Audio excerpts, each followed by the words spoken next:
Hi everyone, welcome back to my channel, or if you are just tuning in for the first time, hello, my name is Sarah-Jayne. I am mum to one little girl. Her name is Ella. She is currently 7.5 months old. On this channel I make all different lifestyle videos. You'll find pregnancy updates, you will find baby updates, cleaning videos, clothes hauls, all different things. So if you like that kind of thing, then make sure you subscribe and stick around for a while. And if you are already subscribed, make sure you click that bell button to be notified of when new videos go live.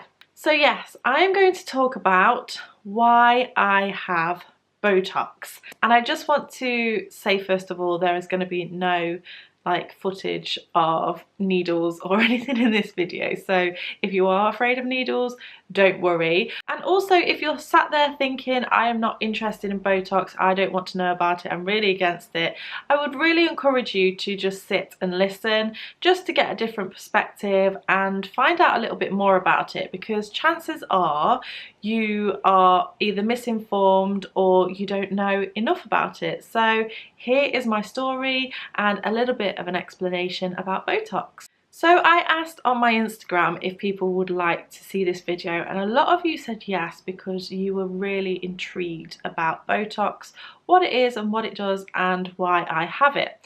So first of all, I've been having Botox since I was around 22, 23 years old, which sounds super young. If you saw my career story video, then you would know that I actually worked as a medical esthetician when I was around that age, and I worked with doctors and nurses and they performed treatments like this, so I was really well informed with what it is and what it does and what it can help and all of those kind of things. So I went ahead and had Botox when I was first around 22, 23 years old. Now the main reason why I had Botox was because I have super strong forehead muscles, to the point where even if I'm relaxed, people say to me, "Stop frowning, why are you frowning?" I even had a comment on my YouTube a year or so ago. It was actually when I just found out I was pregnant. Somebody commented, "Have you ever thought about having Botox because you've got really expressive lines and deep lines on your forehead?" And I wanted to say, actually I do normally have it, but I can't at the moment because I'm pregnant. But yeah, they can be really bad.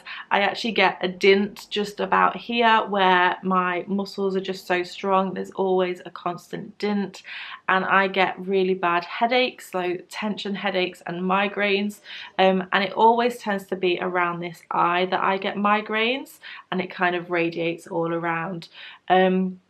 So that was one of the main reasons why I had Botox in the first place. So let me just talk about what Botox exactly is, because a lot of people have said to me, "Oh, it's rat's poison or it's snake's venom," which really makes me laugh, because this is what people say. This is what people say it is, and if people don't know otherwise, they're going to believe that.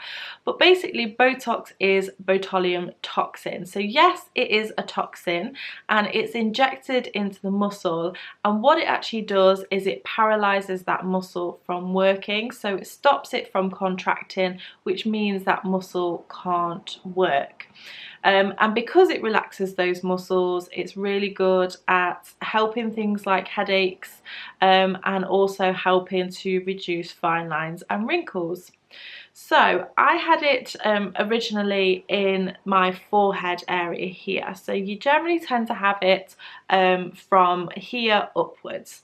You don't have Botox around the mouth or anything like that. That would be things like filler if you wanted to reduce wrinkles. So Botox is from generally from this area upwards, and you could have one area which is maybe just between the eyebrows. You could have two areas which is between the eyebrows and the top of the forehead, and then a third area would be around the eye. So you could have one area, two areas, or all 3 areas.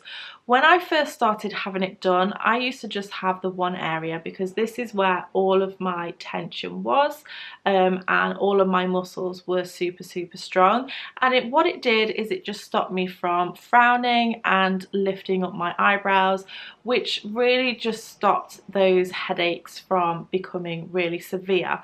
I still did get headaches, but it dramatically reduced it.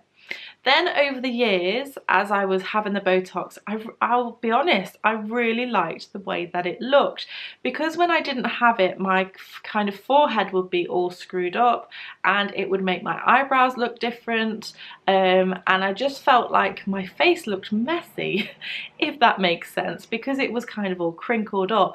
I liked the way that my forehead was all nice and smooth when I had the Botox, and obviously I liked the fact that it reduced my headaches. So as the years went on, I actually didn't work at the clinic anymore. I actually used to get it for free, which was amazing. But when I didn't work at the clinic, I then had to start paying for it. And with buying a house and different things, I didn't have it for a little while because I couldn't really afford it. Then I got to the point where my headaches were feeling or getting quite bad again. So I thought, right, I'm going to have it done again. But what I had done this time was I had 2 areas done. I had my forehead and then up in between my eyebrows, and then my forehead at the top here. Now the reason I had that done is because my muscles here started getting stronger as well. So if it paralyzes the muscles here, these muscles then become stronger. So the muscles which, I'm going to look in my viewfinder just so I can show you, the muscles which are here then tend to get stronger, and that's when the eyebrows start to go up and you look a bit like Dr. Spock. And it made your eyebrows kind of go up and then down. So you can tell if somebody's had too much Botox when they get that kind of look. So what I would have done is, and what I still have done now, is Botox in between my eyebrows to reduce that tension there. And I also have Botox at the top of my forehead just here, and it relaxes that muscle slightly. So I'll show you what I can do. I'm going to come up close so that I can show you what I can do with my forehead. So basically when I lift my forehead, you can see that my eyebrows will go up at the side here. But this section here really doesn't move that much. It's only moving slightly because these bits are kind of altering my eyebrows. And then also I can slightly frown, but what this does is it just takes off that initial frown or that initial movement of the frown to stop my headaches. So I still have movement in my forehead when I go like this. This must be a really funny video to watch. And then still have movement in my eyebrows here when I go like that, but it just kind of softens everything and stops that tension in my forehead. But I also like the way that it makes my eyebrows look. I think my eyebrows sit a lot better if I don't have them. They kind of come down quite a lot and I look quite angry. So this kind of lifts my eyebrows and I feel that it makes them look better, and I feel much better as well. I think people, when they hear that people have Botox, they're like, oh, that's so vain and all of this.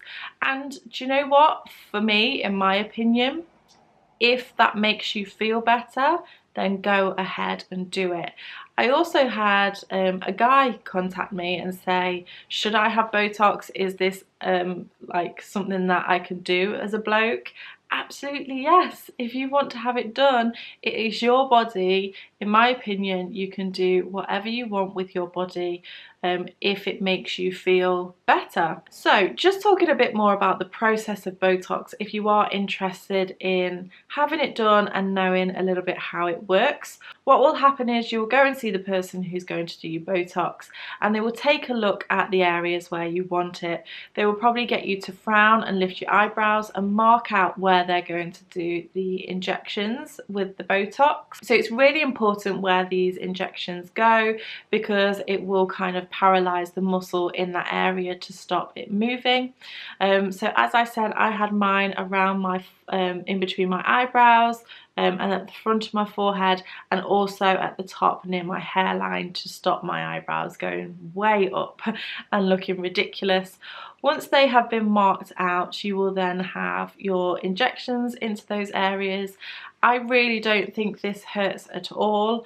I perhaps find the odd one a little, I might flinch a tiny little bit, but in general it doesn't hurt. You'll probably get minimal blood and you should get minimal bruising. I don't really tend to bruise at all, whereas I know people who are on certain medications, because of that type of medication, they are okay to have it done, but they might bruise or bleed a little bit more.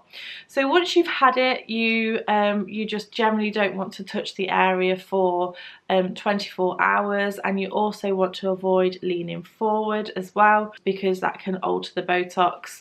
You just want to skip things like hot showers, going to the gym, like sweating, that kind of thing. So a lot of the aftercare advice is similar to that of what you would have with a facial, but you are just encouraged not to lean forward or touch the area too much. You are also encouraged to like move your eyebrows as much as you can, and that actually disperses the Botox into that area. Now what you will find is that you don't have it done and then there's it's frozen straight away. It will take around 7 to 10 days to fully work, and what you will find is your practitioner who does your Botox for you will get you in a couple of weeks later and give you a top up if necessary. You don't want to have loads put in and then feel like it's too much.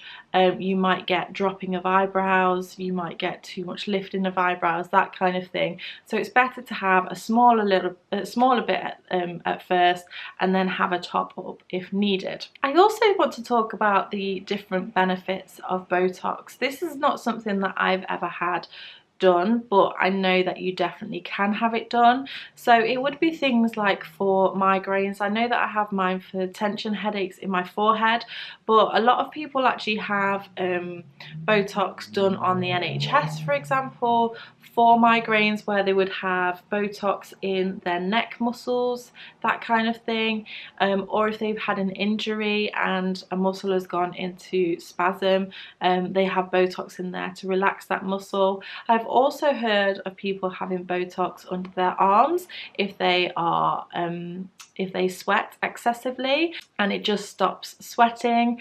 I did also hear once that models have Botox at the bottom of their feet to stop their shoes from hurting. I don't personally think that one's true. I don't know, but that's what I've heard. But I do know the other ones definitely are true. But I hope that gives you a little bit of a better understanding of what Botox is and why people might have it. And if you were completely against it, maybe you kind of understand why people might have it now, even if you still don't want it for yourself. But I hope you've enjoyed this video and it's been a little bit educational for you. If you did like this video, make sure you give me a thumbs up. Don't forget to subscribe to keep up to date with all of my latest videos, and thank you so much for watching, and I shall see you again next time. Bye.